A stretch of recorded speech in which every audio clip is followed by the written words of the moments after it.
Welcome back to Geeks and Grounds, a monthly game club where we play games and brew good conversation together. I'm your host, Jenny Wyndham. And I'm Joel Thomas. And like your favorite cafe, we like to sit and talk about video games and drink delicious, cozy beverages. I also brewed a cozy beverage, just like Joel. We're both holding up our cups, our mugs. What have you got today, Joel? I'm sipping a little pour-over coffee. I was a bit late to our recording today because I thought that I was boiling water, and turns out I was not boiling water. And so I was like just standing there waiting for the water to get hot. But hey, I got a nice little cup of coffee at 6 p.m. at night, so I'm doing great. It's kind of funny because was there any point during yourself standing there, you were just like, a watched pot never boils. Am I just like watching this and it's not boiling because I'm just standing here? Did that ever cross your mind? No, I'm a multitasker while I'm waiting for my water to boil. Oh, So yeah, like yeah, yeah. I'm doing dishes, I'm unpacking, or like I'm undoing packages that came in the mail. So like I'm doing all this stuff, so like it doesn't even occur to me that like, hey, you didn't press the boil button, you Yeah, dumbass. Like, that's come really on, Joel. funny. Turns out I don't Oh, have great positive self-talk when I yeah, don't I do was things. gonna say it's so sad. We're Oh, getting there. but you What are know you what? sipping on? I am sipping on some tea today. I decided I wanted coffee, but then I was like, no, I'm trying to be a little bit healthier in terms of not drinking coffee Ooh, at all hours of the day, just okay. most hours of the day, and I'm trying to at least by like 5 or 6 stop. So, I have Ooh. tea, which is it's technically still caffeinated. So like, is that really a big difference? I'm not sure. I'm no It nutritionist. sounds nicer though. It It sounds does. nicer. It is. It Yeah. is very nice. It's French breakfast tea, which before we started this, I was like, what does that even mean? It's just it's like lavender, vanilla, and like just black tea. So apparently I'm thinking the lavender and vanilla are what they say make it French. Yeah, I think Oh. talk Frenchy to me, I think is is that a thing? Maybe that's not a thing. I don't know. I don't know. But it's funny just considering because I feel like we've talked about this before. Teas and their weird, sometimes esoteric, sometimes just out of left field naming. This at least feels a little bit like, okay, I guess I kind of get it. Lavender, that's from France, right? It's odd because it's like with coffee, when you get like a regional coffee, it tends to Right. mean something. Like I prefer Ethiopian coffees. Like I have a flavor profile that I'm shooting Right. for, and I generally know Ethiopian. But like every country, their tea usually they have several types of teas that are like Right. vastly different. So being like it's a French tea, like I just don't know how that helps in any way. I just imagine I have some coworkers who are French, and I can already hear their distaste and their dismay at me probably being like, this French tea, and they'll be like, what is this Deepest garbage? apologies to our French listeners. Perhaps you can get in the comments and help us understand what makes Uh, French tea French. yeah, mysteries. But as we're pondering those mysteries, we are going to head on over to the pastry case. This is our weekly grab bag of topics, industry topics, news, things we're playing, things we're listening to, thinking about, and notable releases. So, because I realized last week we didn't get into the reflection question for the week, so we're doing last week's question this week during our discussion of the game. This week's reflection question was a bit broader, and I thought it's February, it's the time, we should bring this into the main topic of the show, and that is video game crushes. Yes. Who are you crushing on? Who were you crushing on? Mm, Did you have crushes on characters as a kid? mm. I asked this of you all in the newsletter, got some amusing responses, got some really heartfelt responses. And so I thought, what better way? We should just share ours here in the main topic of the show today, for the pastry case. So kick it off, Joel.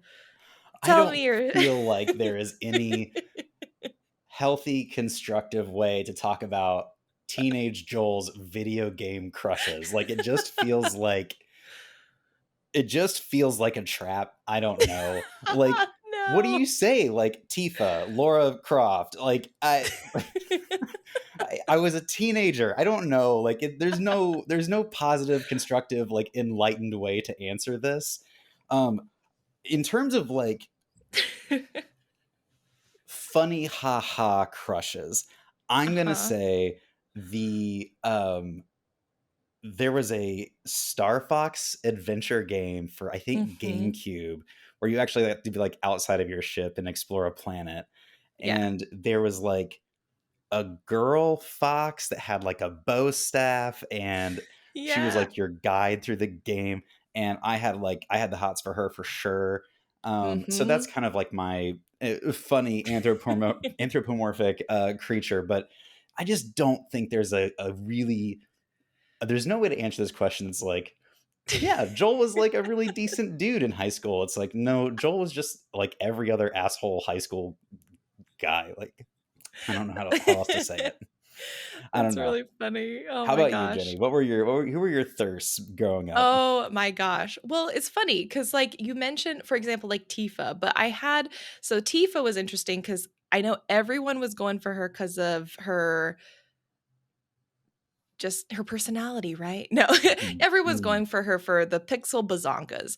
But I So genuinely bizarre. thought I genuinely thought she was so cool. Like, He was she and cool. Aerith were, like, amazing to me because Aerith was, like, super kind and gentle, but I just loved Tifa because she was kind of like Sailor Mars to me from Sailor Moon, where she's just, like, felt like she could just go get whatever she wanted and was so strong, even though she had her vulnerable moments. So, Mm. Tifa was on there for me when I made my list.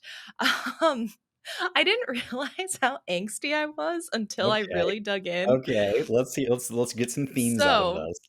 one of the games that was my first, like, thirsty game where I was just like, "Oh my gosh, these characters, what is happening?" was Final Fantasy VIII. That was the game that, like, really kicked off, I wrote some fan fiction in Final Fantasy VII. I didn't write thirsty fan fiction until Final Fantasy, Oh, so it was a post problem. the blog. God, Post the blog. I wish I could find it. Genuinely, if I ever could find my old fanfic, I would be mortified, but I would absolutely post it because it was unhinged. Like all good fanfic really is when you're like in middle school and high school.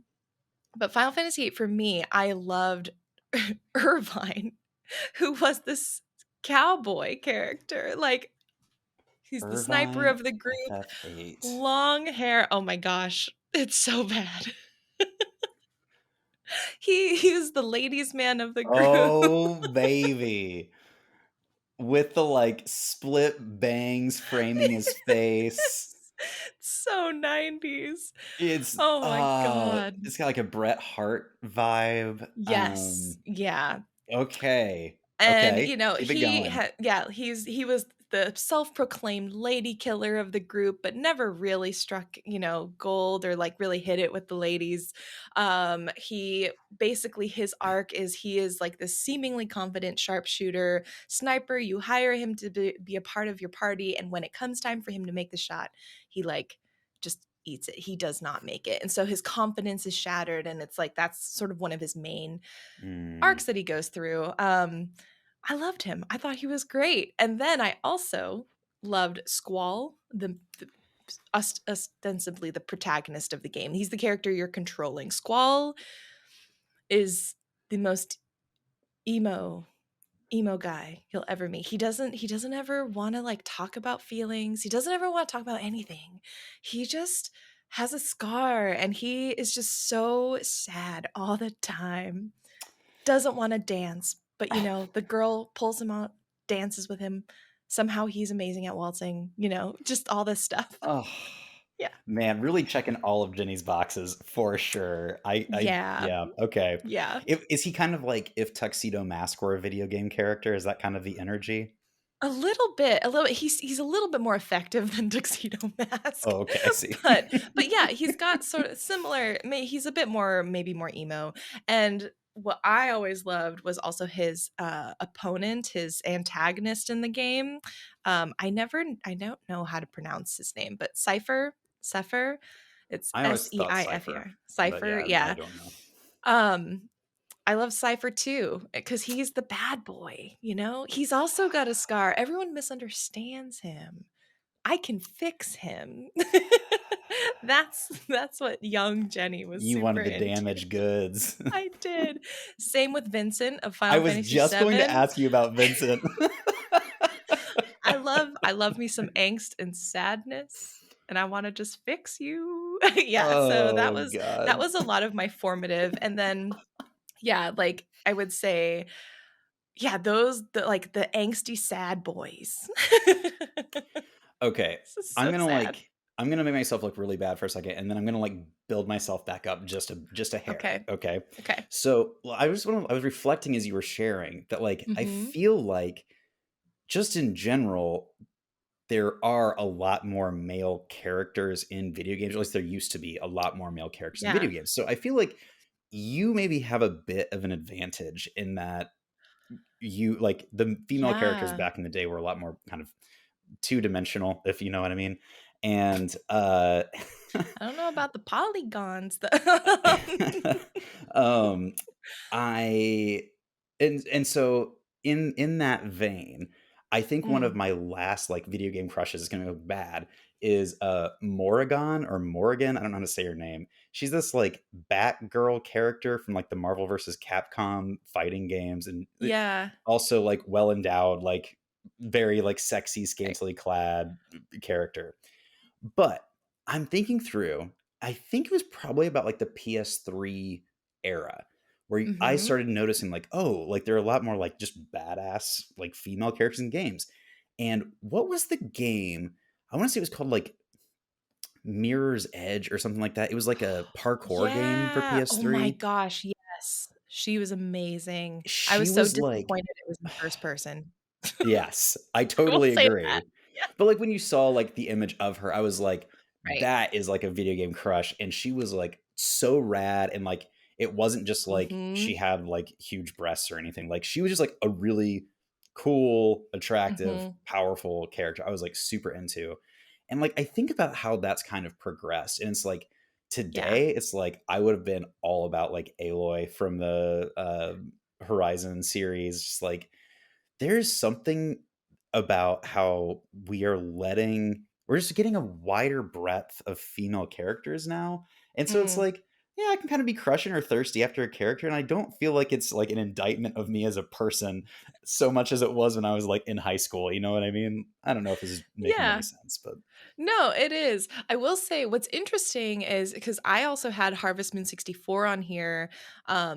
And that was a game that where you played like a canonically you played Jack, who's a guy. mm, And in the main game, back in the day, they didn't have options where you could pick between being a boy or a girl or a man or a woman in the game. You sure. had to pick um just Jack. And so I wrote down actually, I really loved romancing Karen because she was a dancer. Okay. Um, and also Ellie, Ellie, I don't think I because played she this. owned a I don't know. bakery, and I was just like, oh my god, because I was like, that would be the smartest marriage, honestly, is to marry a baker. But yeah, it's interesting because I feel like a lot of the main games didn't necessarily have like really any women in them, but a lot Hmm. of the games, like the farming sims that I played, did.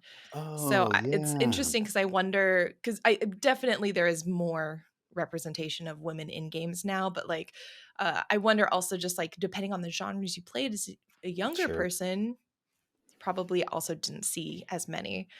Yeah, Um, Super now, Smash Brothers, which was my most logged hours games from middle yeah, school through college, doesn't have a lot of didn't at what? that time have a lot of females. It's Yeah. okay, you can be Peach and Samus, and Hmm. that's it. So, Yeah, super interesting. Now I'm mm. curious, do you ever like do you find yourself like maybe not to the extent you would as a kid, for example, or like younger, but do you find yourself like seeing characters and like being like thirsty for them at all, even if it's like a damn, whoa? Oh, hell yeah, Or of are course. you like not as into like thirsting after characters anymore? I think I'm just naturally drawn to characters. It doesn't matter if it's a book or if it's a TV show or a Mhm. movie or a video game. It's just for sure, like, get attracted to, like, characters. I think that's just, like, part of the way that stories engage you is to, like, maybe Yeah. give you something in that that's, like, it like activates that kind of like romance seeking part of us that we all, well, not all, but many of us feel a compulsion towards.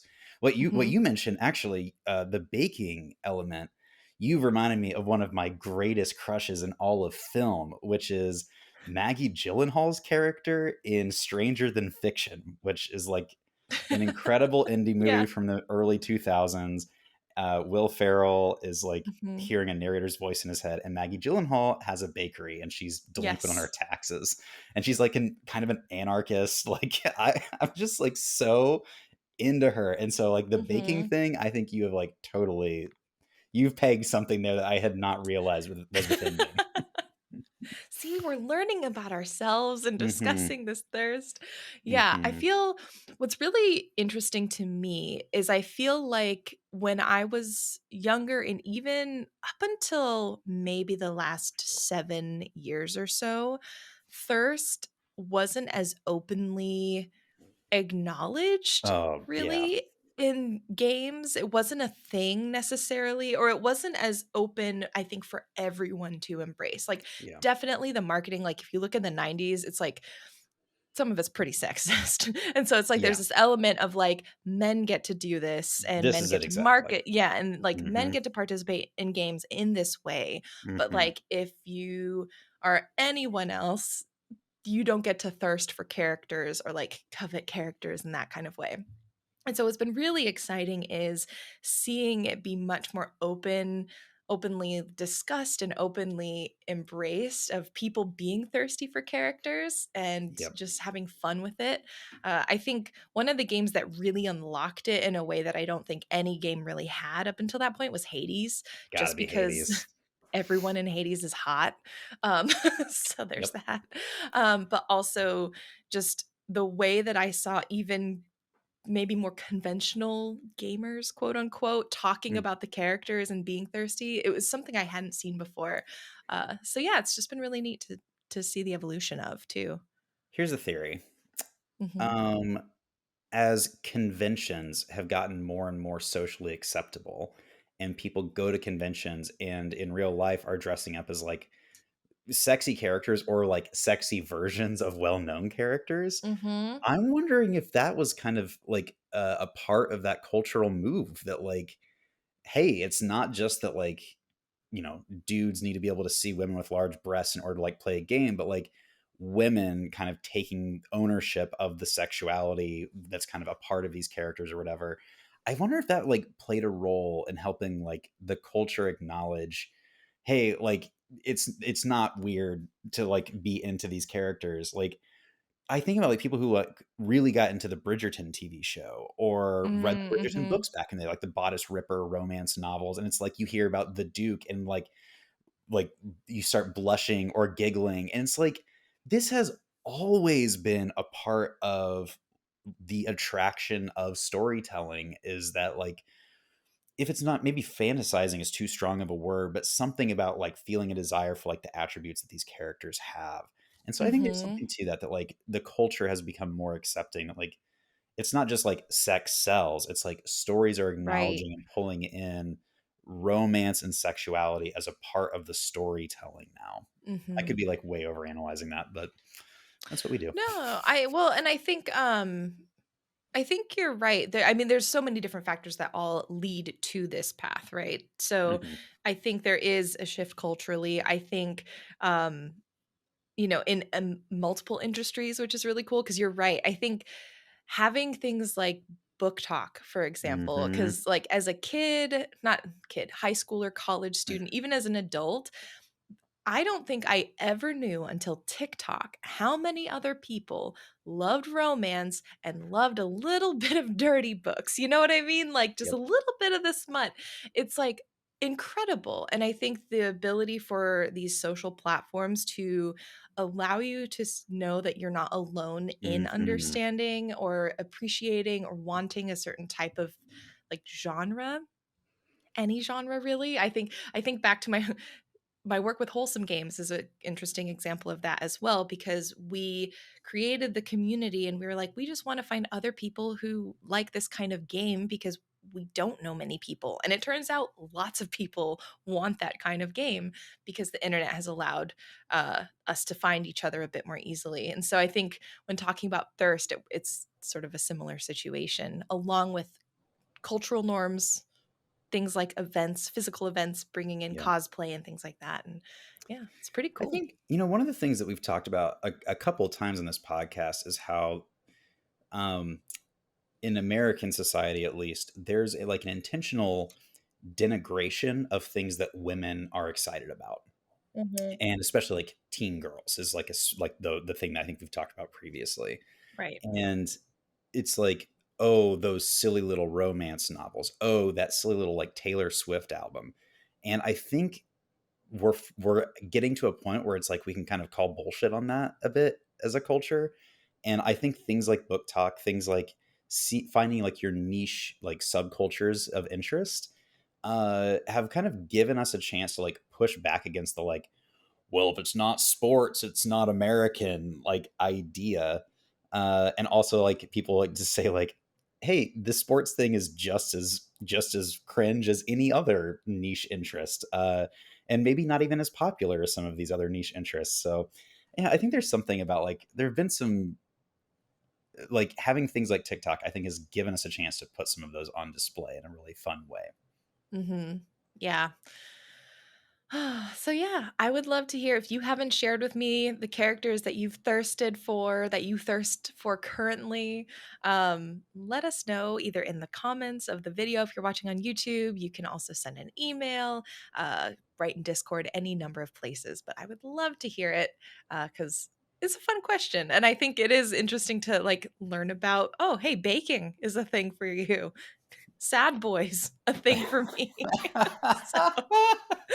Oh my god, you're like connecting Uh, dots to like one of my first serious oh my girlfriends. Like gosh. a lot of things are coming up for me right now. So we're gonna like let's just stay in the pastry case. Oh no, the pastry case. But in addition to thirsting for characters in Final Fantasy Remake, as I remember them, that's kind of what I've been playing this week as well. I haven't been playing anything new. I don't have the energy at the moment because we launched a game last week and this week we're launching another game. So I'm like, I'm going back to comfort food. I'm playing Final Mhm. Fantasy VII Remake this week. My hope is to finish it before Rebirth comes out. It's been great. I'm currently getting ready to battle the Hell House, so the giant house in the arena Uh-huh. situation. Uh-huh. I'm really hoping that I can do it on my first try. I've never been able to do it on my first try, and so we're gonna see if it happens. You must not So have been playing on easy like some of us on this call were.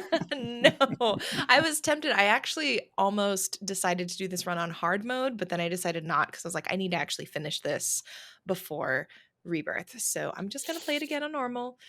Usually it takes me like 2 or 3 tries to beat Hell House, but I'm like, no, this is it. I want this to be just like a smooth run. I want to just go through. Hell yeah.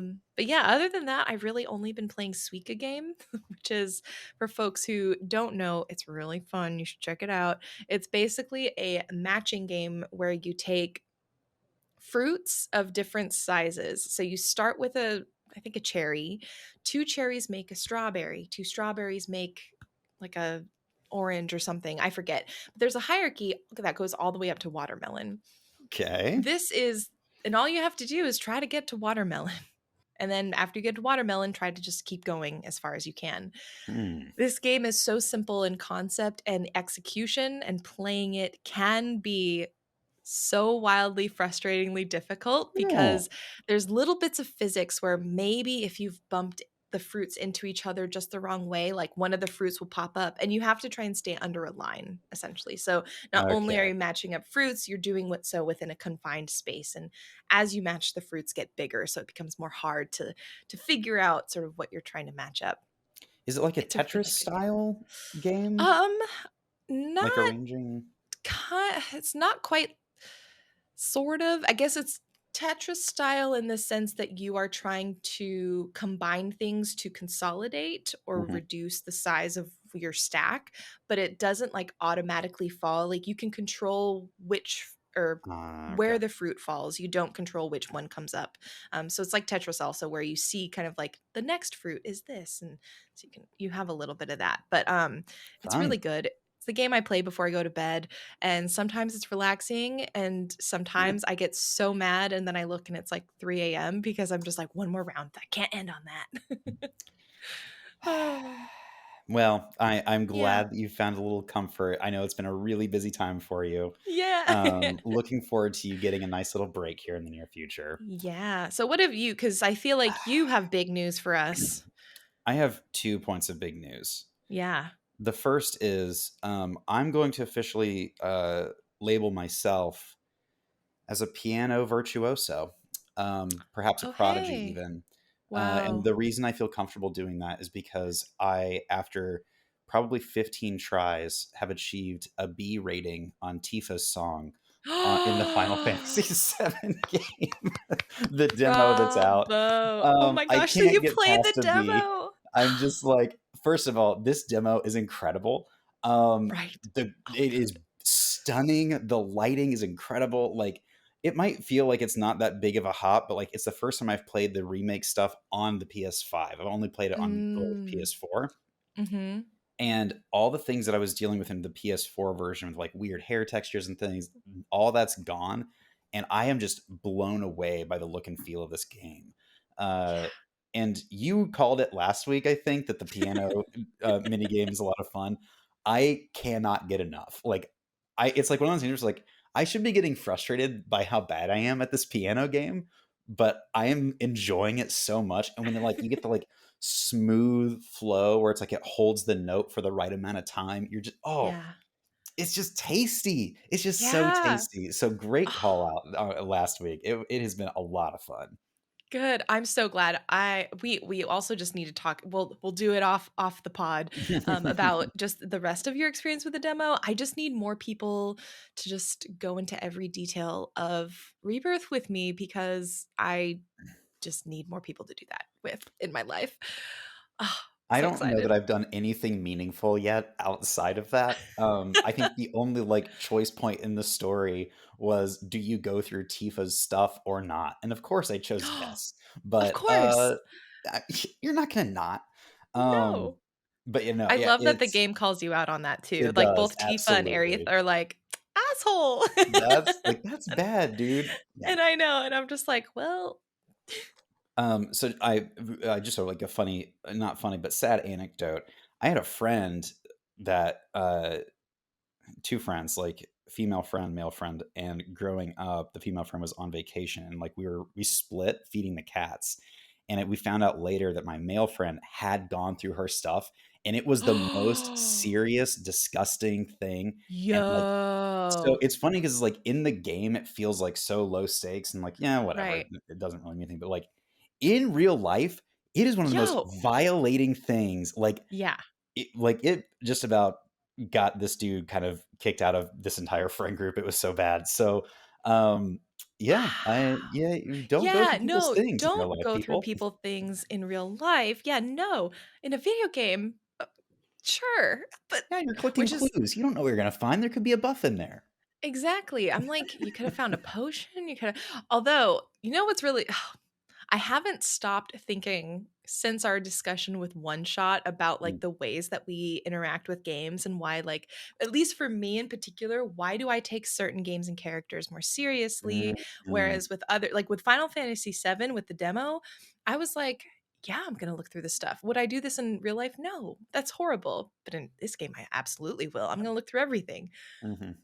Yeah. Why did I feel that way about this game, when maybe, what if in One Shot I was asked something like that? Would I have gone through stuff in One Shot? You I haven't don't know. tamed the Final I Fantasy haven't characters yet. tamed Final Fantasy yet. Oh, dang. So yeah, I've that's super fascinating to me. I'm still thinking about why, and eventually I'm gonna try to write some sort of video essay or something on I it, just to love get it this. out of my system, because I'm like, this is just, it's fascinating to me. But sorry, keep Yeah. going. What else have you So, been playing? I am a piano virtuoso. Thank you so much for Yes. asking, and I do appreciate the confirmation of that.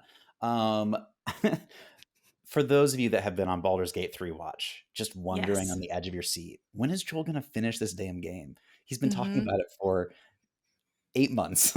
I would like for you all to know that I have finished my first full run of Baldur's Gate. Went through the Wow. ending, Pew, pew, wrapped up pew. all my main characters' storylines. I love this game. I will replay this game. I will play it online with friends. Uh, there were some really cool story beats and kind of twists near the end that were really fun. The big last battle isn't just a like how much damage can you do and how long can you last. Like there's some really clever game Ooh. elements where it's like, oh, actually you don't have to just like tank all this stuff and like whittle Mhm. down HP. Like there are other win conditions, and I love it when you get to call forward old comrades to Oh, like help you with final battle. And of course that's absolutely. like a big part of like there is a quest in Baldur's Gate that is like it's called gather your allies. So like throughout most of the game that like you are trying to recruit people for this final battle, so of course like you get to experience that. But the big like climactic scene where you like have the speech with all your friends around and like the Oh. friends and enemies that you've met along the way that are like with you in this final battle, like it was like the moment for those of you that are Marvel nerds like me in like Avengers Endgame when like all of the heroes come back from the dead and it's like the goosebumps and like people cheering at the movie screens, like that was me in this big final battle. So I can't speak highly enough about this game. It has done so much right and it continues to do things right. Like the community wasn't really thrilled with one of the characters' endings. And so they created new endings in the most recent release that some Wow. people might find more satisfying. Uh, they really listen to what people want. And like even 8 months later, even like they've already got the Game of the Year award, like they can be going on to the next thing if they want to, but they are consistently putting out updates and patches for free Mhm. that are enhancing the experience. And like I just have so much respect for how this game has come out, how it was produced, how it's been made, and how they've continued to support it since. So game of the year for Joel for sure. Nice. Two Shout years out in to a the row. Larian folks. They're amazing. Yeah, they won another award, and what I really appreciated, I think it was at Dice. They won, I forget what they won. But I also appreciate that they took the time during their speech to also call out, like, hey, we know things are rough in the industry. Like, we see Mhm. you, everyone who's watching and who is feeling really hopeless about like their place in the industry. We know that you are valuable, you belong here, you will find a way back. Like we see you. And I thought that was really nice too, just because again, a lot of the criticisms of, well, like the Game Awards, when we saw that in December, yep, in Mhm. December, A was like, hey, people aren't able to speak to their peers when they get the awards, but also to be able to hear like what some of these award winners had to say. So Larian was one of those studios where I was like, I'm really happy that they had the opportunity to talk. They said Mm. some really nice things. That's amazing. I love that. Mhm. Yeah. Anything else you've been, paying attention to? A million things, Only but you know yeah, well, that's what the people wanted to know about. yeah, I was gonna say only finishing, like, the biggest game ever. The Um, Baldur's Gate watch is officially over. Your watch has come to an end. You can extinguish your Ooh, torch. wow. Now This is we're on like Final Fantasy Survivor. VII watch. Oh my gosh, yes, we're on Rebirth Watch, it's gonna be great.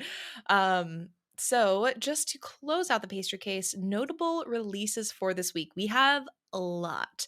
Um Joel, do you wanna just switch off maybe every other so it's not just Yeah, me talking for a long kick it time? Okay. off.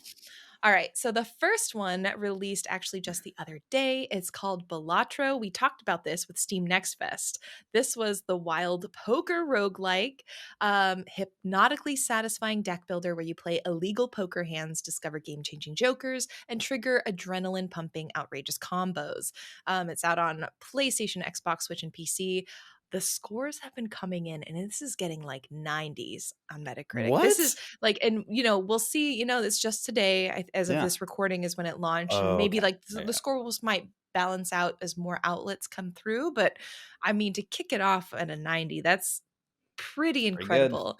Pretty So good. I'm going to be checking this out, even though I am not a poker player. Okay, okay, I like Yeah. that. Next up, we got Nightingale, February 22nd on PC.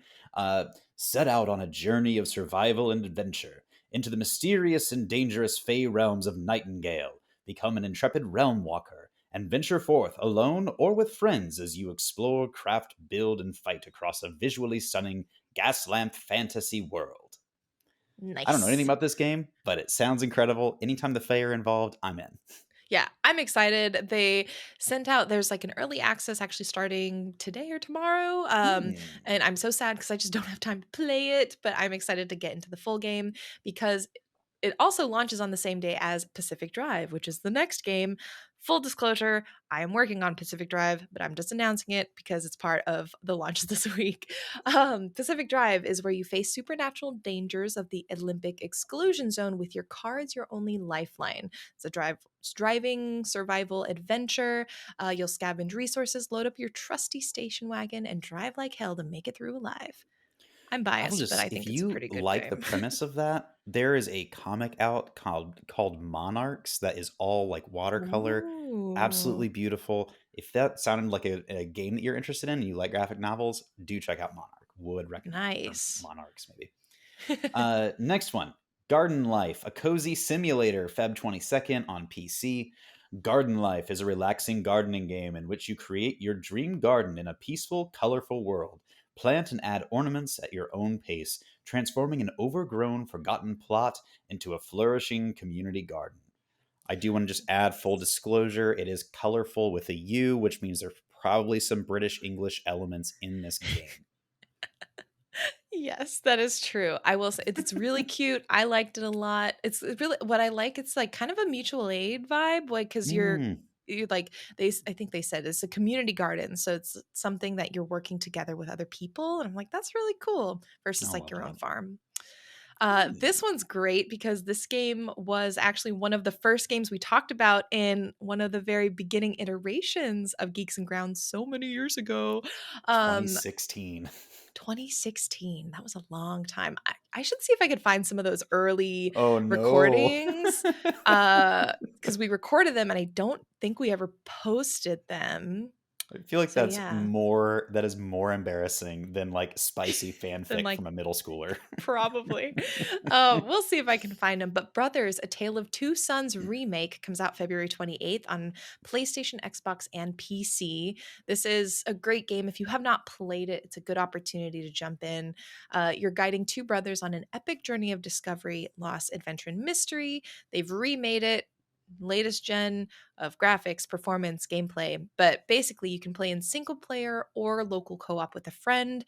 This is one journey you will never forget. And honestly, it's true. I regularly think about one moment in that game. Like it is maybe my Roman Empire with the frequency that I think of this one moment. Okay. Yeah. The foreshadowing one, I think, the foreshadowing moment I told you You about, know exactly what you're talking about. regularly think about it. Okay. So, yeah. Okay. It is a very fun game. And I'm wondering, is it like it's a remake? So have they updated some of the like controller mechanics, do you think? I think the premise is the same where if you're playing as a single player, you can control both brothers with one controller. Mm-hmm. I wonder if they've just polished it up and maybe just made it a little bit Just like smoother. graphics or whatever. Yeah. Okay. Cool. Also on February 28th is Minami Lane, is the last one on PC. Welcome to Minami Lane. Build your own street in this cozy casual management sim. Unlock and customize buildings, manage your shops, and maximize the happiness of your villagers to complete quests and fill your street with love. I love this. Yay. It's like a community building game. Yeah, it's a little bit strategic, a little bit casual management. Another disclosure, everything I'm working on is coming out this month. I am affiliated with Minami Lane in the sense that it's a Wholesome Games Presents title, Hmm. so I am working on it, sort of supporting them in the background. So yeah, just wanted to let that be disclosed, just in case anyone wants to be like, "Why you talk about it?"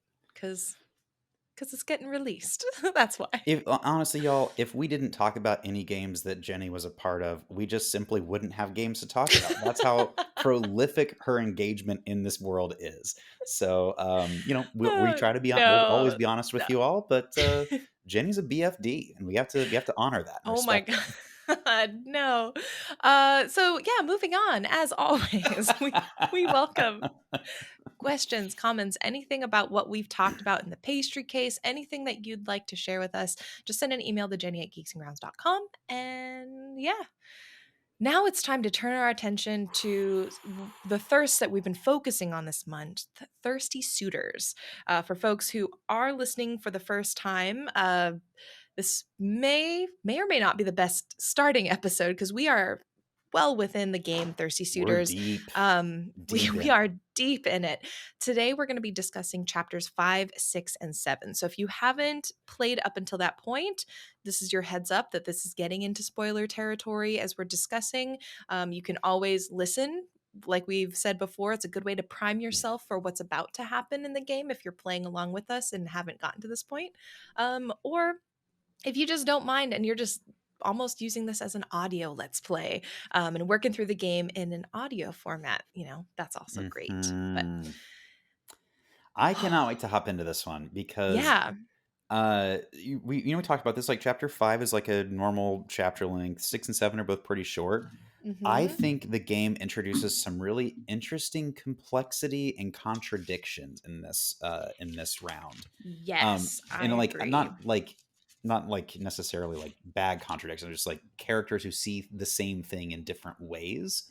And I think it adds uh a really nice touch of reality since we all see things kind of differently. And I think they did a really nice job representing that. So really eager to Yeah. dig in on this one.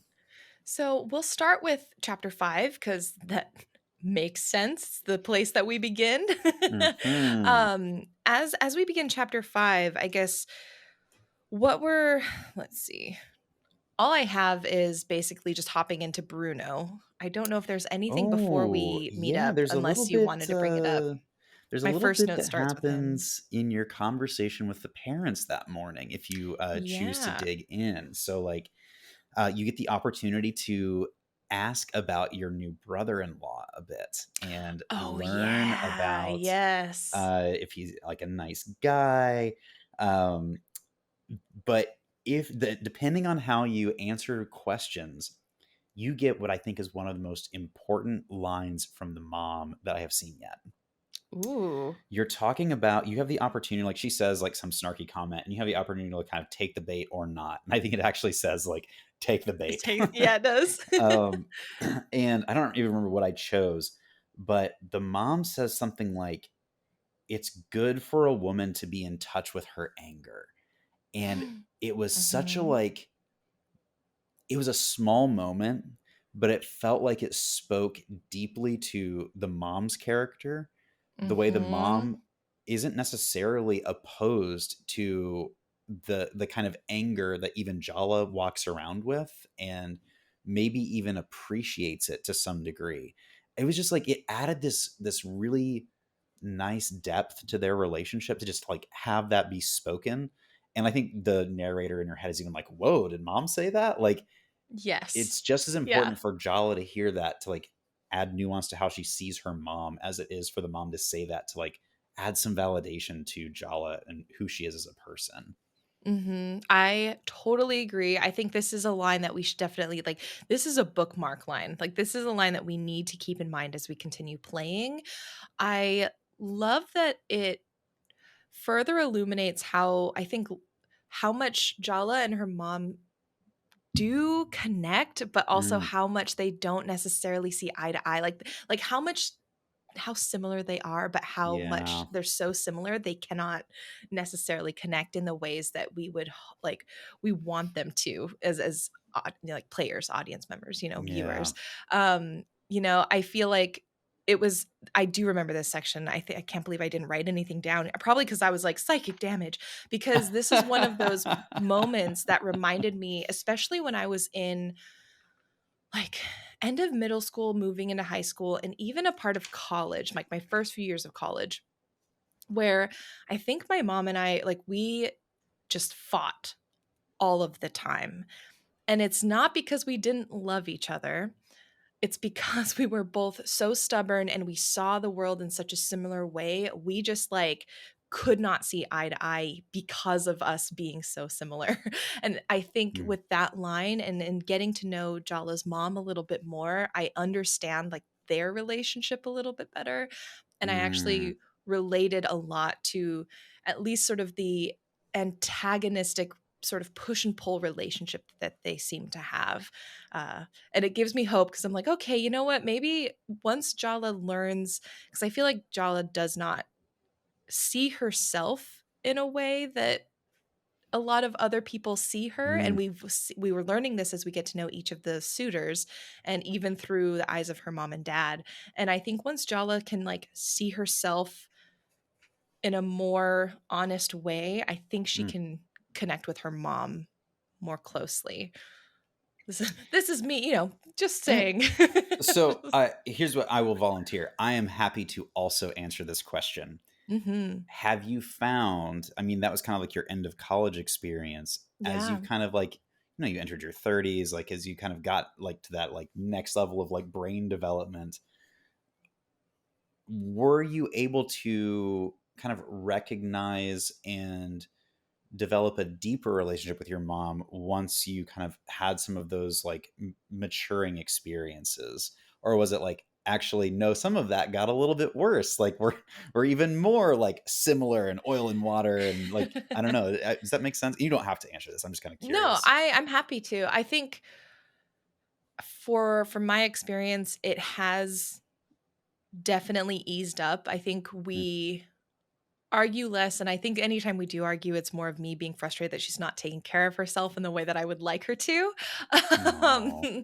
it's that I get frustrated, and then I just am just like, nah, you need to retire. But I think, yeah, what has become really apparent to me as I've gotten older is this idea that our parents are doing everything as parents for the first time too. Like this is their Mm. first time. Like with me, I was her first kid. With my brother, he was her first second child, which, you know, there's a very different dynamic. And so as a Yeah. parent, you're doing everything and you're living life for the first time. And I think that's a sentiment that I've really thought about a Wow. lot the last few years, and I've rethought about it playing this game because I think Jala doesn't necessarily see her parents as anyone other than her parents, if that makes sense. She doesn't see them as people also living life for the first time Mm. and navigating that themselves quite yet. I hope Mm. she gets there though. I'm so glad that you've had that experience. Honestly, like it gives me a sense of hope for like how things are with my family and my parents. Like, Right. because I had a very similar relationship, like mostly coming out of high school. And then I went away to college in another state and like never really came home. So Mhm. it's like it is really challenging when it's like there are a lot of elements in with your parents that like you deeply mirror, and I think that is kind of the fundamental issue with that I think I have with my parents a lot of times is like we have very similar personalities that can be kind of rigid sometimes, and Mm. our rigidity is just the polar opposite, and because of that it makes it really challenging to move past the like points of frustration and get to deeper places of connection. So just if you are a listener and you've Yeah. found yourself on the other end of the spectrum, know you are seen. And I think there's an important element of self-protection that has to happen for adult children sometimes, where it's like, Yeah. you know, I saw a really powerful thing this week that was talking about like if your kids are not reaching out to you as they became adults, um, they learned from you that they needed different systems of support than what you are able Mhm. to provide them. And they have found those support systems somewhere else, or at least are looking for them somewhere else. And it is unfair for you to put blame or guilt on them for not coming back to you for as that support system, because it is a Mm. learned behavior. Like things were happening growing up that like caused that. So there's some interesting elements of self-protection here that um I actually think lead nicely into the first point of contradiction was observing. Mm-hmm. So it was either at the end of the last chapter or it's in this chapter, um, where Jala is talking with Tyler after yet another failed skate park run and Yes. is essentially like speaking up for your sister, for Aruni, saying like, Yep.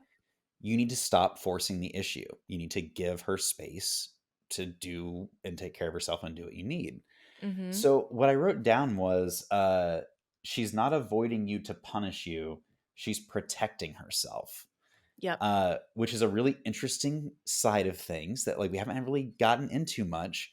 But what's interesting is when you talk to different characters about the situation, that is not that is not a consistent perspective. Like when you talk to the mom, especially in later chapters, she's like, well, I don't know why you're not making more of an effort. I don't know why you're like hanging on to these old things instead of trying to fix things with your sister. And it's like, Mm-hmm. well, that feels like in conflict with the fact that you won't even tell me where she is so that I can find my sister. Like, it's just really interesting. And like, it feels intentional that the game is giving you different people's perspectives on the Aruni Jala Mm-hmm. relationship. And I don't know, it has a really nice complexity to the situation. Right, because that's exactly how I imagine it would honestly happen in real life. Like, the more we see the dynamic, especially between these two sisters and their Mm, mom, I could see, for example, like Aruni telling her mom, "Mom, stop. Like, let me just do this." But the mom being like, "No, no, no, no, no. Like, Jala needs to come talk to you."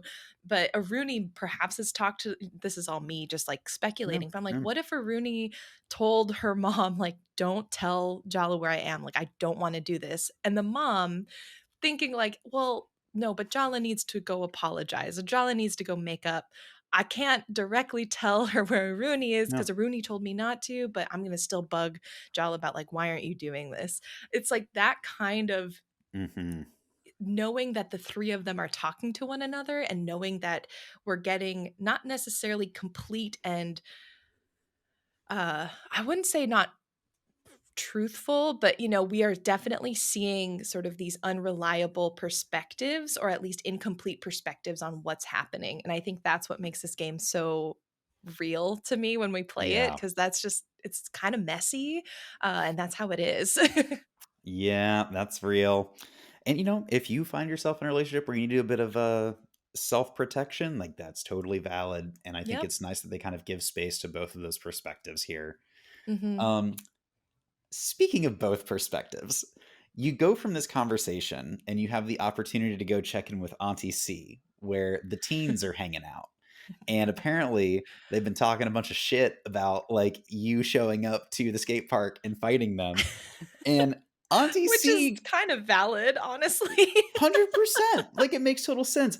Auntie C like starts giving you a hard time for fighting teenagers, which was exactly I think like our criticism about this game. Just like, why are we fighting these teenagers? Okay, this is jumping ahead a little bit, Okay. but I'm gonna say this now because I think maybe what if we're supposed to actually let ourselves lose to the teenagers? I don't know if this is what it is. I don't know, but just again, a little bit of a foreshadowing spoiler ahead. I feel like I failed this side quest of converting the teenagers. They all hate me. Everyone's mad at me. And I'm like, was I supposed to fight them? Or was I supposed to let them beat me? And there's a line sound he says later, and we'll get into that. But I need to say it now because I feel like the game set us up to fight the teenagers, Hmm. and I feel like the entire time we felt like it felt weird, and maybe we should have listened to our gut. I don't know. I don't know. I haven't lost any of the battles, so I don't know what happens if you like lose a battle and narratively does it just go away? Like, I don't know. But I part of have me feels definitely like this is lost wrong. battles, but I don't know if I've lost them to the teens or not. Yeah, right. just I'm like, losing. I'm getting one. I'm I losing. know. If you please lose a battle against a teenager. I want to know just because, yeah, I think the thought struck me as you were saying this, and as we played these 3 chapters, I was like, I think I failed this, and I think maybe I even approached this completely wrong. Okay. I'm going to dig So, in. I'll yeah, report back. If thank you. that's the Please do. case, I feel like there should have been more. There should have been more narrative hints that that was an option. You know Right? what I mean? Yeah, I But agree. okay, But fair I'm just enough. like, yeah. But yeah, so Auntie C is like, yo, what is your deal? Stop fighting kids.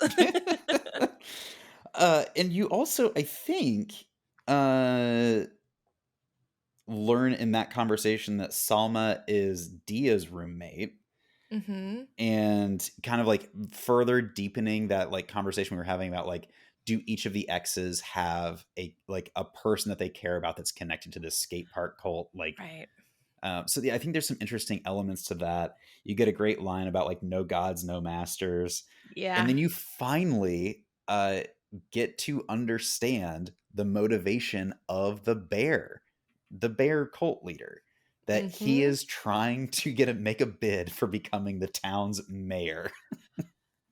Which again, I'm like, it's I don't get it. I guess for me, it just doesn't fit with the rest of the game, and I'm more perplexed at this subplot than anything else. I feel like this would have been a great DLC. I feel like this is and again, maybe there's something further that happens if you're more successful in converting the teens over. I don't know. But it's like it's Hmm. so out there compared to everything else happening in this game. Yeah, I don't know. It's bizarre. And I think that's kind of the last thing that I had going up, except for, oh, there's one thing when you're leaving, that conversation where like she's not avoiding you to punish you, she's protecting herself.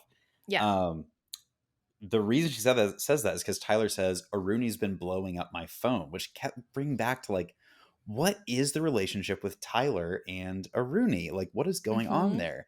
And I do think over the course of these 3 chapters, you start to understand that Tyler was actually like seen as a daughter to Yeah. Jala's parents, that like she was maybe taken in by them at some point. Like, they spend a lot of time together, even still, like with her being an adult. So that put a couple puzzle pieces into place for me that I was really not getting up Mhm. until this point, where I was just like, I couldn't parse Tyler's relationship with Jala's family. And now I'm seeing like, I think at one point the dad even calls Tyler like his other daughter or something like Yeah. that. And it's like, okay, now like this is making a lot more sense to me. And maybe also explains why Tyler's so hurt, because like in addition to personal hurt, she's probably really upset by like how like her surrogate parents are being treated and surrogate sister is Mhm. being treated. So like, I don't know, it added some depth to the Tyler thing that was more than just like we dated in high school and it went badly, which would be like, Right. okay, there's a lot of animosity here for that. So, Yeah. just some thoughts. Yeah. I think so I found the line that Soundy says that also I think happened at this point, like when Hmm. you're sort of in that last battle that we were just talking about. So Soundy says like you should oh, you basically they're not ready, and you've shown them that they still need me. That's why for me, I'm like, are they supposed to beat me because then they feel strong and they can stand up to Soundy? I don't know. Oh I don't no. know. I've again, so it's just like that line from Soundy is the one that's the one that gave me the like, huh, I feel like this is more than what I'm giving it. You know what I mean? Yeah, especially because like in some, we'll just like a little bit of like future casting here. Like at one point, you go back and fight Salma again, or maybe it is Mhm. this chapter you fight Salma, and like it's one of the first fights where you start making comments about how she needs to stand on her own 2 feet that like shake Mhm. her. Like you can see that she's like really considering that, like, oh man, maybe I am strong enough. And that messaging has not played well with the other teens that I've engaged with, and so Yeah. yeah, Jenny, I hope I haven't messed all this up. I think you've really nailed something here, and I'm gonna have to See what Yeah. the story is. Yeah, I'll look it up and see. Um Side note, as we're starting this next day, we're moving into sort of our next foray, next suitor battle. I'm curious, have you done like super well in a recipe? Like have you gotten to the top tier, whatever the Yeah. bar? Have you noticed that when you do super well, you actually unlock memories from dad and mom? That it's not just like this sort of swooshy background thing, but sometimes I don't know if it's every time because I feel like I've gotten like a high score and it hasn't unlocked a memory, so maybe I don't know if it's every time. But there have been a couple of memories I've unlocked where they'll eat the dish and you like take them back to remembering like a time when Jala and Aruni were younger or like when they were back in India. So I don't know Okay, if you've noticed that, but I wanted yes. to highlight that because that was like a really lovely detail. And so I'm actually going back and trying to get 100% on all the recipes to see if I can unlock all the memories. I actually have gotten 100% on all the recipes, Oh, so I wow. didn't Okay, know that you did sorry. not get I'm talking memories to the in prodigy other. here. I see. You know, it's so rare that I do something well in any of the games that we play. I'm just gonna like toot my own horn, just a little You toot toot. should. Just gonna You hold are that. honestly like we one thing I have learned, the more we play games together, you are a quick time fiend. You are so good at any kind of quick time event. It's unreal. Like, and it is one of my weaknesses. I love them, but I'm bad at them. Except for apparently the piano mini game in Final Fantasy VII, where it Yeah. took me 15 tries to get a B. So, but I'm not done. I'm gonna keep going until I get an Yeah, A. I just really enjoy it. So, I believe in you. yeah. Yeah. Anyway, so we do end that day with the Bruno fight, which is such a Mhm. lackluster fight, in my opinion. It was just like, who is this guy? Who even cares? Like, Yeah. he's so self absorbed and like there's no growth that really happens at the end of it. It just felt like a a placeholder. Like, well, we have to have a battle at the end of this day, so here's Bruno. Yeah. Okay. So hear me out. Okay. Because I also before we started recording, I was like, yeah, Bruno, what the heck? Like, why is he even here? I think he is a really nice foil to who we encounter next. And I think he Okay. accentuates some of the things that we see and counters a lot of what we see in the next suitor. So, Bruno, just to sum up Bruno for everyone, he was a fling, honestly. I feel like he was kind of this fling. But Fling. Yeah. what was really interesting is what happened between Jala and Bruno is he basically convinced her to like run away with him.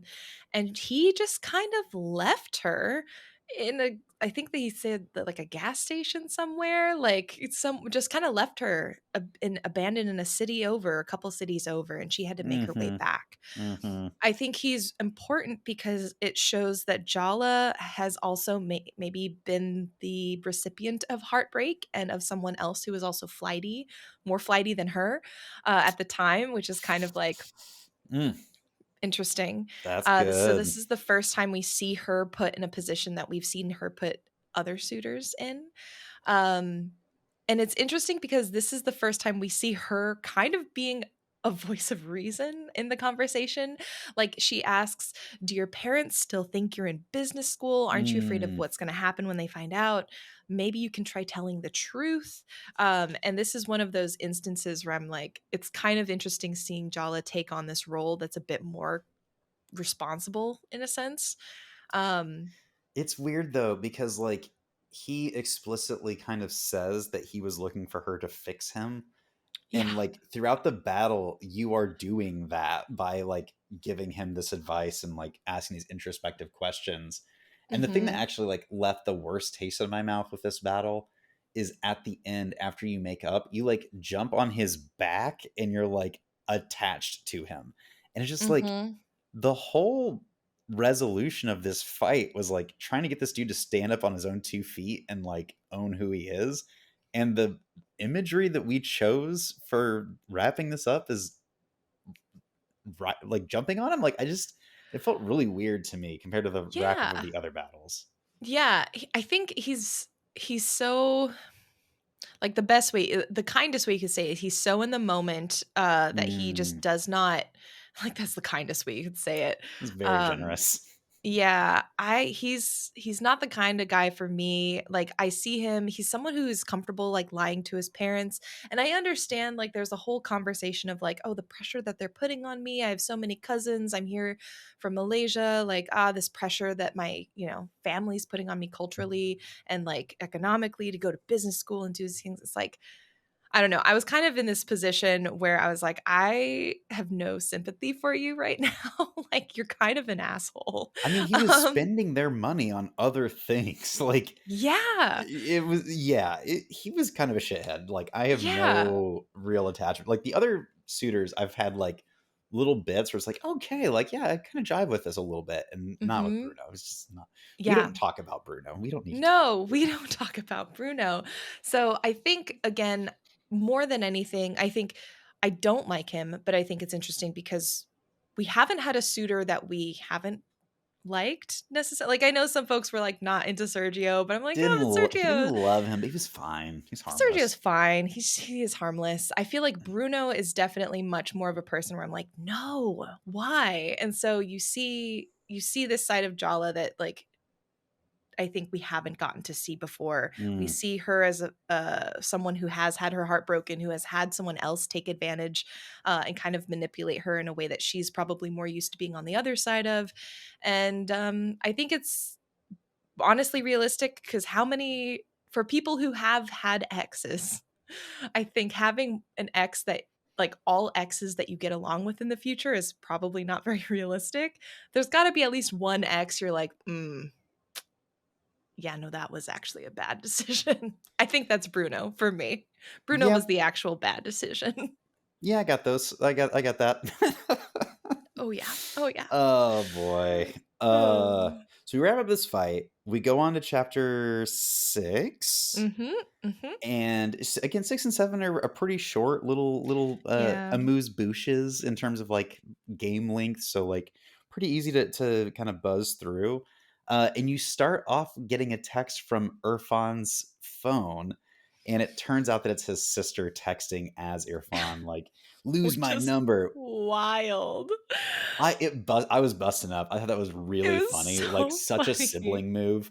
Like, if cell phones had existed when my brothers and I were growing up, like, I absolutely believe that they would have done that shit to me. Absolutely. Mhm. So yeah, that was, like, a really like, fun little moment.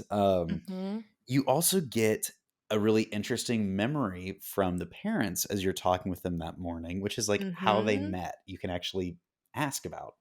And apparently she had never heard this story before, but they met at a party. And the way they frame it was the Jala's dad was getting accosted, and her mom kind of stepped up to like rescue him from the situation. So again, like, Yeah.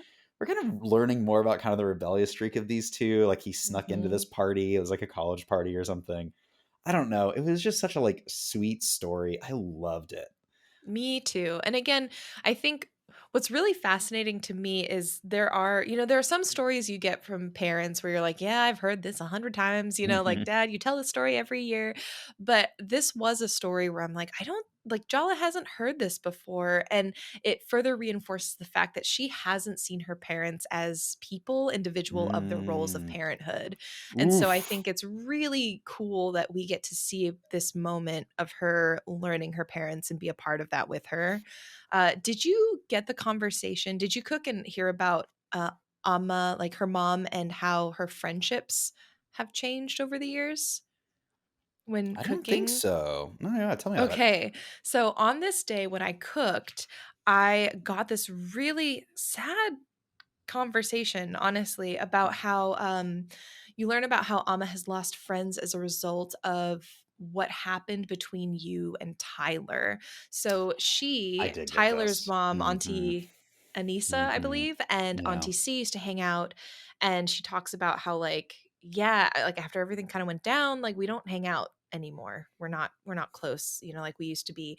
And it's also the first time again Jala's like I didn't know my mistakes impacted you. It's like, of course. Like what in what world would you doing that not impact these friendships in this tight-knit community that you live in? What? So, That's really funny. I dated a girl pretty seriously that was a close family friend, and like her parents are like my godparents, which if you don't know this, like it's like if my parents died, they would have like adopted me and vice versa. But we grew up like in different states and then didn't like really hang out much until we went to the same college together. And so we dated pretty seriously and it ended very badly. And I wonder, like my parents and them, like her parents lived pretty far away, so they didn't see each other very often, so like I don't think it had a Mm-hmm. big impact on their friendship or whatever. But now that you mention that, I wonder if they had lived like in proximity and like had maintained Yeah. their friendship in a more tight-knit way, if that would have burned some bridges. Ooh, wow. The stories of your Mm, past. Fascinating. yeah. So that's a really really astute observation, one that I did not at all like pick up on until you started going into it. Mm. But yeah, so you end up going to fight Aisha, I got to which give is props like, to this. I was yeah, really annoyed at first, and then this became one of the fights with teens that actually made sense. I was gonna say the same thing. I was like, this actually like narrative because the fight isn't about Soundy, it's about the relationship that you had with her brother and how it impacted her. And Yep. because we know, especially with Irfan, like their relationship began with the death of their father. Like Hmm. that's huge. And I can absolutely see why she would grow up hating Yep. Jala and just being Yep. like, this witch. Yeah, like like I looked like up to her like she was there during a hard time and then she yeah. ghosted us. Like, and it's an Yeah, us thing at that point.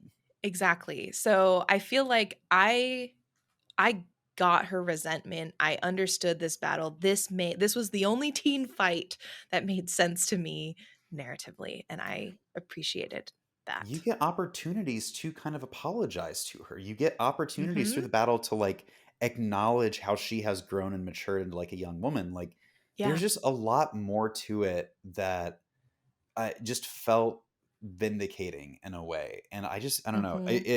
it really worked for me. So yeah, I'm glad that you had the Yeah. same experience because I was like, I don't like it just felt very different than the other team battles.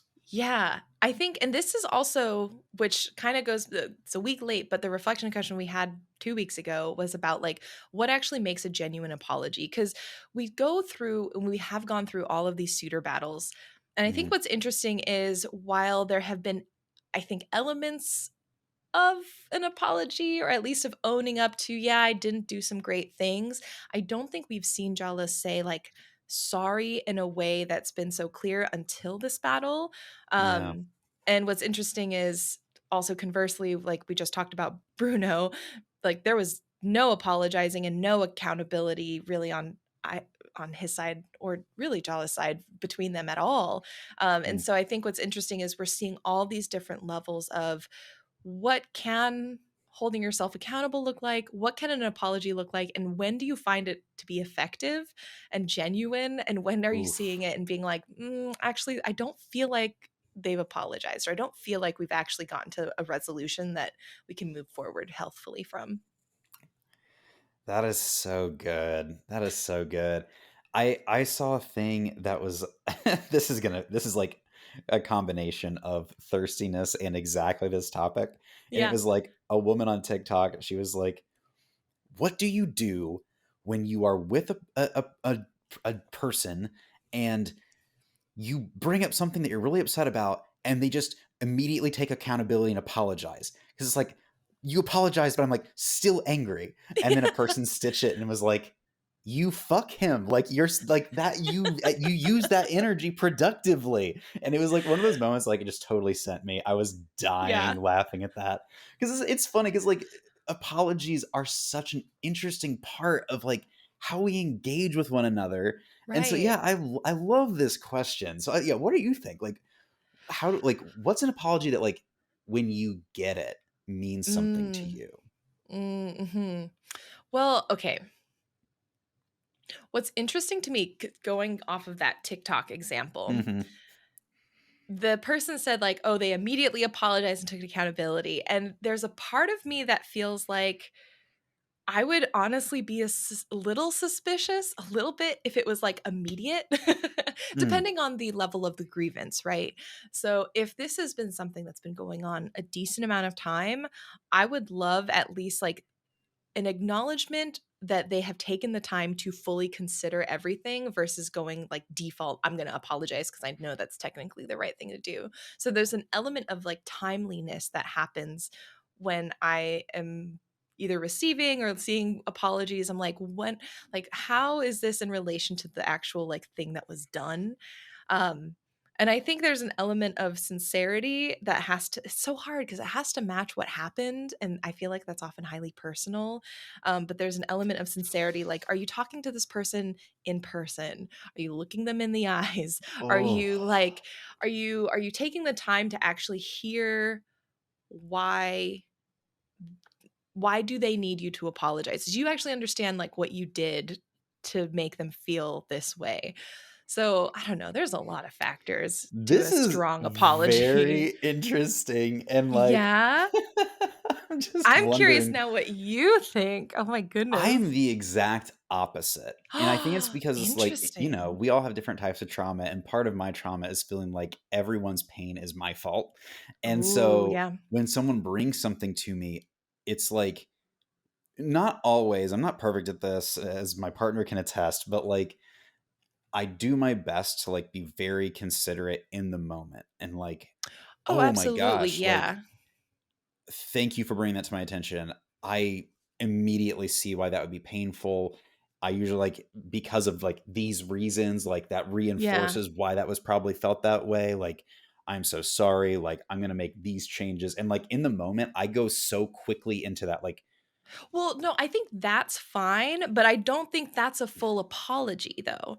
I think that's the first step to an oh, apology. certainly, Yeah. certainly. I just mean like, so like you, let's say like you hit like a lot of the high notes, like you Mhm. acknowledge the feelings, you acknowledge the situation, you apologize, you say the words, Yeah. you do your best to acknowledge like the specific actions that you did that led to that happening, you do your best to like express ways that you will change and not do that thing again.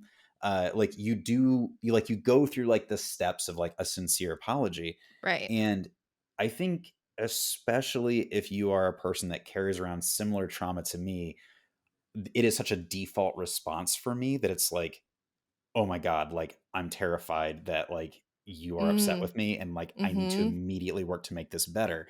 And what I can attest to is that sometimes when you do that and you like you hit all those high notes and like you do like I do authentically see how I made the infraction and did the wrong thing. It's like you can tell, you can read it, like that response that you just had, where it's just like, okay, yeah, like you Like, get it, and you have apologized, and you mean it, and you're gonna change, and I can acknowledge that, but like I'm still angry about it, and I feel that. yeah. Well, and here's now actually that we're talking through it, I'm almost realizing that the maybe this is almost even not the right question. It's Mm, like the apology is sort of only the first step, and I feel like in asking it and framing the question this way, I feel like we're missing the whole point, for me at least, of an apology, which is there's the whole space after the apology where I need to see the actions. And so I mhm, think that's what's really tough, is because I guess, yes, we technically are on an apology tour. We're asking, and the question itself was like, oh, what makes a decent apology? Like, what makes it strong? But it's interesting because, like, if you, no matter what, you can say all the right things, but I will probably just personally, I will probably hold on and keep that little receipt in my pocket and hold on to the notes and make sure that following this apology, it's not actually going to be like cashed in my mm. mental bank until I can see that you're following through, Sure. which is maybe petty, but but No, I I think think there's an it's element of, important. yeah, there's an element of protection there of like, okay, because I think what's tough is especially in this time where we have a lot of people who make apologies very publicly, we kind of all know what the steps are. Like, Yeah. I can tell you, here's what makes a good apology, and here's what, you can do. And it's like, the steps to the apology is only the first bit of it. You have to be able to understand the time it takes to rebuild whatever you need to rebuild emotionally with the person that you're apologizing. And maybe it Yeah. is a few hours or days because it's something tiny, or maybe it's something bigger and it's going to take a lot longer for that apology to like technically be fully accepted. So I guess the question more is about like acceptance of apologies in relation versus the actual giving the apology itself. So then, yes, and I think Or you it should have be. answered for you. I will Mhm. answer for me and Yes. say the thing that I most need to hear to accept an apology is the words coming out of the person's mouth to validate my experience. The Mm. like, it's almost like not good enough for me when the person is like, "Oh, I'm sorry, I won't do that again." Even if they like list out like what they're going to Mhm. change. It's like I need you to also say the words that kind of Mm. describe my experience so that I understand that you fully get it. The like validation side of it is Mhm. probably more important to me than even like the changed actions in the future, to be Wow, honest, because it's like interesting. if Yeah. I don't feel like I feel like so many problems are solvable, especially in relationships. Not all of them, but many of them. And Mhm. it's like I believe that whoever this person that is like I'm in a relationship with, it could be a friend or whatever. Right. Like I believe that you are empathetic enough, smart enough that like once you see a problem, you can own fixing the problem. I can trust that. But I need to know that you see the problem. And like to me, Mm. that validation of the problem is the most important part of the apology Interesting. process. Yeah. Oh, that's so fascinating. I'm like, just the past experiences we've had that have led us to emphasize different parts, because it's like I'm like, I do need to hear that they understand the hurt that I am feeling, but for Mm. me the actions are more important, and to hear for you where it's like the actions will come, but I need to hear that you have like, I need to hear you that you understand what I feel. That's really Well, interesting. when you're raised in a home where it's your responsibility to care for other people's feelings and that your feelings are not valid, it kind of Mm, underscores why that particular yeah. element of an apology is so important. Oh man, oh my gosh. And well, now I'm digging and I'm like, I can see why for me actions perhaps, because I come from a family where for some family members actions were never really followed through. Hmm. So I can see how that definitely can build up. Interesting. Oh my gosh, this is Hey, fascinating. y'all, go to Well, therapy. Therapy's great. yeah, You get to reflect honestly. on these kinds of things. Well, and what's interesting, to bring it back to Thirsty Suitors, is Hmm. we have a bunch of people that Jala has hurt.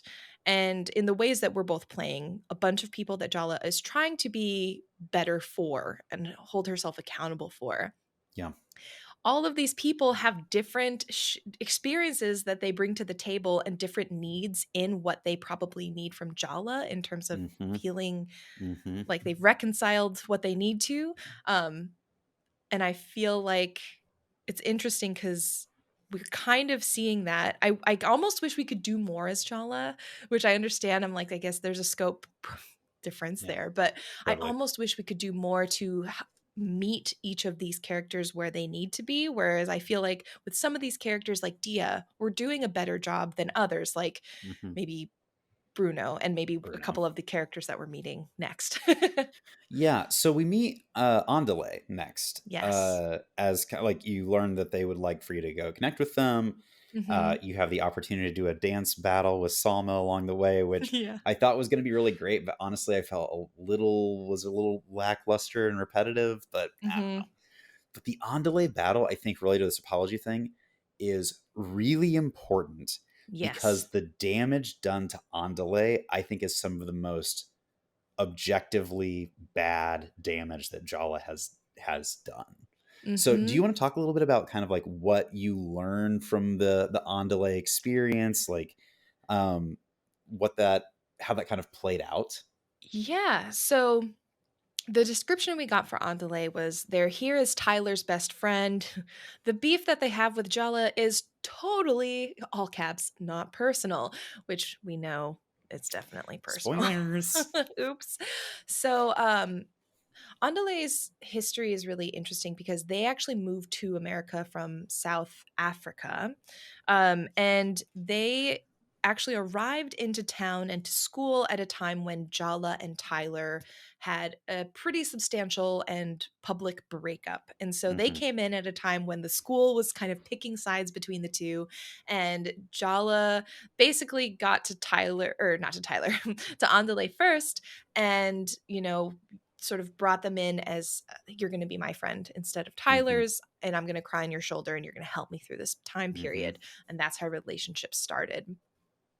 Now, Andale has seen what Jala has done, is best friends with Tyler, and initially comes to you with the sort of idea of like, ha, I'm protecting Tyler from you because you're back, and I don't believe you can change. I don't believe you have changed. But we learned that it goes a lot deeper in terms of Andale's sense of self almost, in the Yep. ways that it is just so, there are just layers upon layer, like the Andale battle honestly could be its own game in terms of the For real. layers Yeah. of identity. And Hmm. I don't know if crisis is too strong of a word, but there is a lot going on for them, in terms of what they're conflicted about within themselves and how they see Jala and how they have been impacted by Jala's treatment of them, but also how they see Jala and how they are like resentful to some extent about the Yeah. ways that Jala can move around in the world that they feel like they cannot. And it's so interesting because it's like, you're dealing with Andale feeling used by Jala, like that was a big theme in Mhm. the battle, and like you get to choose a bit like how what you did, and like I chose Right. that one. You get to learn more about how like it's all one of those like, yeah, you hurt me, but you hurt my friend so badly that like like I can never forgive you kind of thing. And so it's Mhm. just like it felt very real from that perspective. And then on top of that, this like Andale even like adopts a new persona during the battle, this like Kwame Yeah. persona. So Yep. like you get to learn that they are also dealing with um a lot of conflicts between like cultural identity, like maybe gender identity, maybe like sexuality Mhm. identity, like all of these things are like in like circling around in their mind. And so you're seeing not just the pain from the Jala experience, but you're also seeing how much pain this person is just carrying around with them. Mhm. And it was like it was kind of a brutal fight from that perspective, just like seeing some of those realities of video game, but like the realities that Right. that's representative of. And for me it felt like one of the more grounded battles in like, the way you get to resolution kind of makes sense, that you're kind of, you make your apology and like you can move forward, but like seeing Andale's transformations throughout that battle really show just how like the opposite of a solvable problem, like how unsolvable some of these issues can become. That's Mhm. not It can't just be a psychic battle that helps you to deal with some of these things. That like Mm. there's stuff that goes so far beyond that. And like I felt Mhm. like this battle was one of the ones that like let you know that's like, yeah, like you've taken the first step, to your point about like needing to see change over time. Like you've made the first step here, but Mhm. you have a long mountain to climb, Miley Cyrus, if you are going to get to a healthy point with this person. Yeah, I think again, kind of how I mentioned Bruno is a foil, I think, to Andale, because where Bruno is Mm. like, yeah, I am going to completely disregard my family. I'm to some extent like not even really embracing my cultural background actively. I'm just going to fly away and do road trips and like not think about things until it comes crashing down. Andale is like, I think they explicitly say like, I carry it without complaint, unlike you. And I also thought of Bruno at the same time. Like they feel Mhm. the weight of responsibility in a way that Bruno never has, apparently. And they even say, have you thought about the sacrifices our families have made, all their work and hope invested into you? And this is the second time we've seen this element of comparison to Jala. Dia did this as well, where she's like, you have this amazing opportunity, you have this privilege to like be who you want to be, and I Mm. don't. And I think Andale brings that sentiment up again, slightly different framing, but this idea of Jala has the privilege, and I think they say it actually at one point in the battle. They're Yeah, like, you have the they do. privilege to be like anything you want to be, and you're the worst. That's the line. And I'm just like, oh, that is that is that is cold. That is so cold. Brutal. But it's such a good line because Yeah. I think Andale does feel this weight of needing to be something because they came and they're Mhm. representing their, South African heritage. Mhm. They mentioned something about how they're worried about being seen as a fraud in their industry, so they're constantly having to bring up, Mhm. and like hold themselves to a certain standard.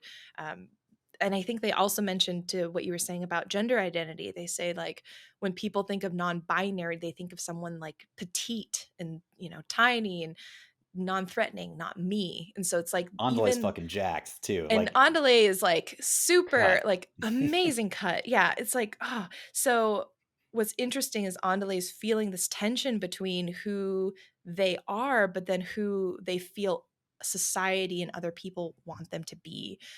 And they're And they afraid, haven't like dealt with that. they Like haven't dealt with it, and they're they're afraid to like like really dig in. yeah. It's almost like they defend it at the beginning of the Yeah. battle. Like I like the commitment to the culture, and Yeah. or I guess I should say like to this element of the culture as like totally understandable and it's totally reasonable. And of course I have like this split identity because how that's how you do this. And it's like, Yeah.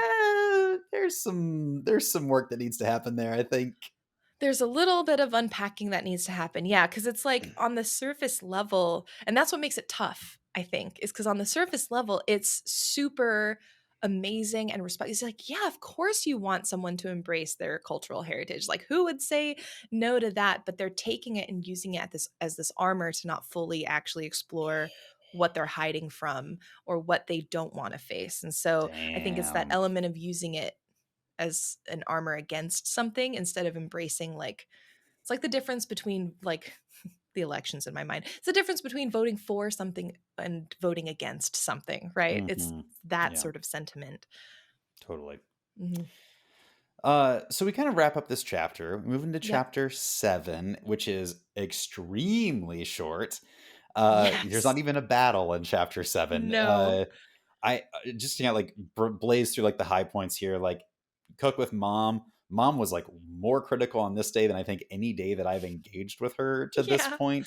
She explicitly blames you for not fixing things up with Aruni.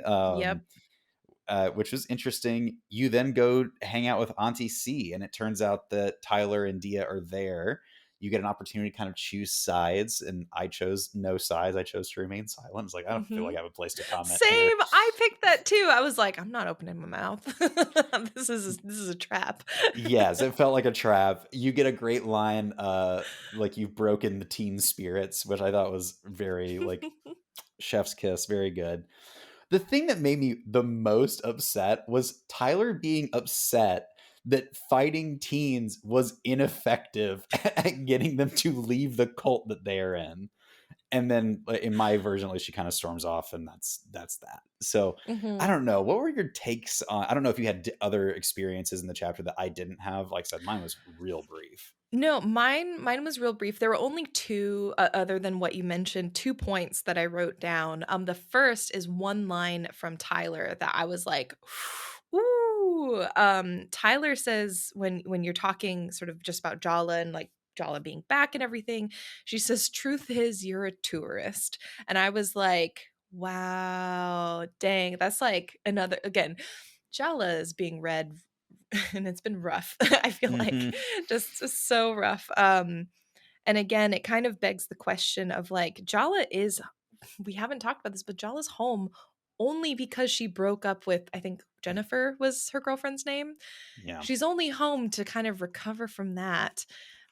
Really. She probably wouldn't have come back otherwise. And so this is just Yeah. calling out again, like, you wouldn't you're not going to stay here. This idea of like, you're just going to go back as soon as you can to whatever life you have away from this town.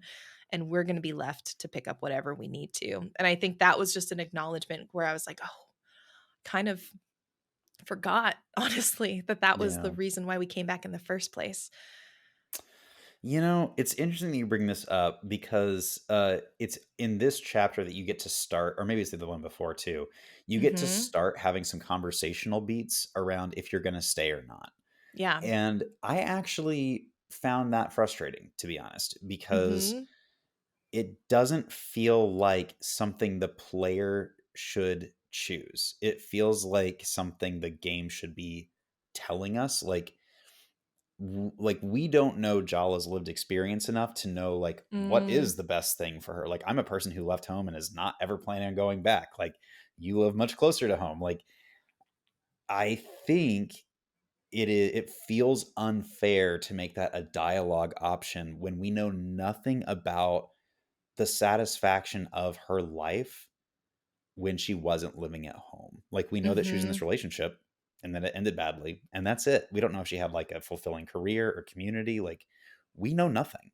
And so it feels disingenuous to be like, all right, player, is Jala staying home? And it's like, I chose yes just because it was like, okay, I'll make a stance. But Yeah. I don't know if that's actually good. Like, this doesn't seem like a really thriving, joyful place, especially to be Jala in. So I don't Right. know. What were your thoughts on that? I think you're spot on, at least with how I felt as well. I think it was there was a pressure I felt with those questions that I did not enjoy because of the exact same reasons you mentioned, where I was like, I don't know what her situation is outside of visiting this Mm, town. I feel like honestly, a healthy way would be for her to make amends and maybe go back to her life and visit, and just be healthy yep. and visit every once in a while. Yeah. But I can't make that call. And so I felt the same where I was just a little bit sort of jarred by the question. And I think this idea, and then Tyler again reinforcing the fact that, hey, you're a tourist, this is not your home anymore, kind of reminded me again where I was like, yeah, I mean, I did leave this place for a reason. For And I three wish I, years. for 3 years. And so I'm kind of, yeah, I also said yes to like exploring, like maybe I'll stay home, maybe I'll stick around, but it was a tentative and sort of almost reluctant yes, Yep. mostly I because I was agree. like, I just want to have everyone be nice to me. Yeah, like it's been Like, I four just want days and I've been on an apology tour. Like I haven't given any thought to my own healing from the Jennifer relationship. Like I know. I'm feels like, we way too haven't early to be even committing to something like oh that. my gosh, right? Um, and then the chapter ends with you going home, doing what I think is one of my favorite parts, where you cuddle up with your dad, get to debrief about the day. I still, every time, it is my favorite part of the game. Same. It's so Um, sweet. but then dad is like, your mom and I have something to tell you tomorrow, Yeah. which is never good. Classic dad move. I Such a know. classic dad move. Your mom has something she wants us to talk about tomorrow. What the fuck? What? Right before you go to bed, you're like, okay, thank you. Now I can't sleep I because I'm didn't going want to to lie sleep tonight awake. anyway. Yeah, it's Yeah. just like, no, it's fine. I'm just going to let every worst possible thought go through my head until dawn, You like vibe. honestly, it would have been better to like drop her off in bed, write a little note that says, "Hey, we have to have a tough conversation today. Just want to give you a heads up." Slide that note under the door so that when she wakes up, she can find it. And then Right. like, My man, gosh. it's brutal. It's Oh, like telling Nico that yeah. their behavior is going to lead to the end of the world in one shot.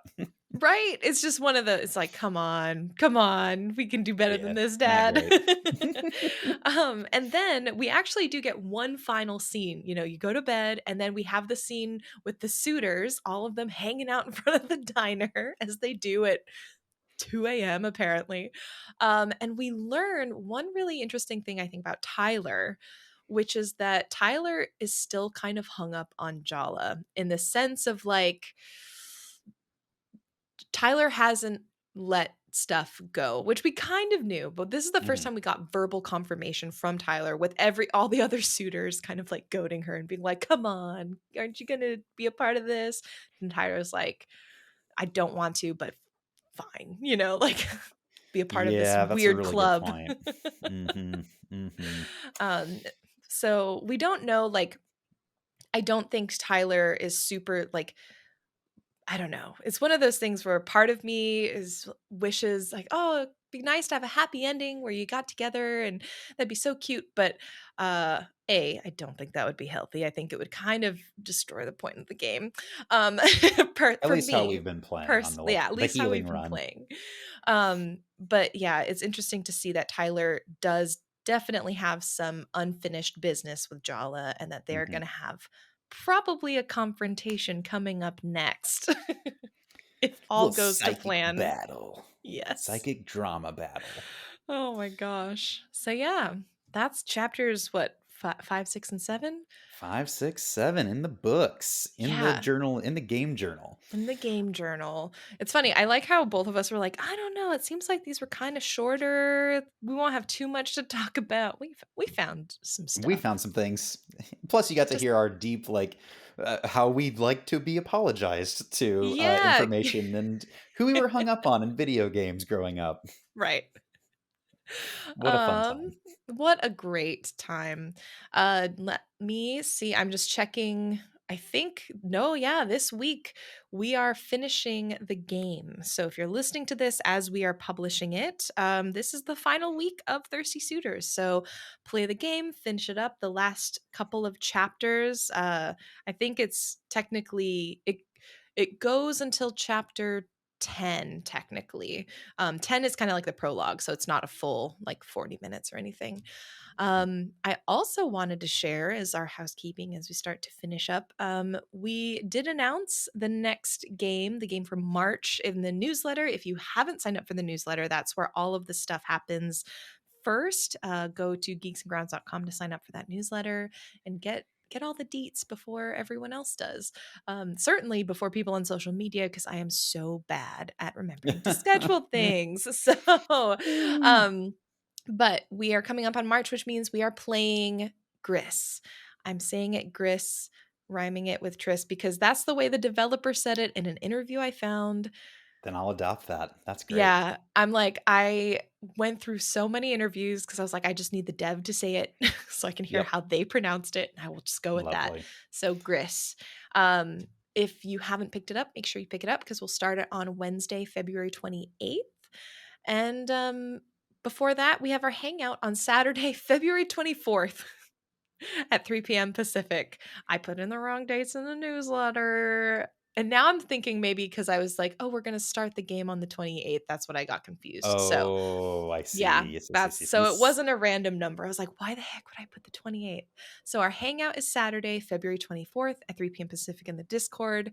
Come join us. We're going to talk about Thirsty Suitors.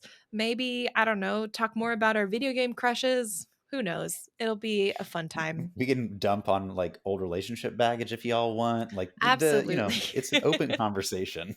Exactly. So yeah, come join us. We're happy to have you. Even if, of course, we love for you to be able to talk, but we have a chat, so you can type in the chat if you would like. If you don't want to be on voice chat, and that's it for housekeeping, I think.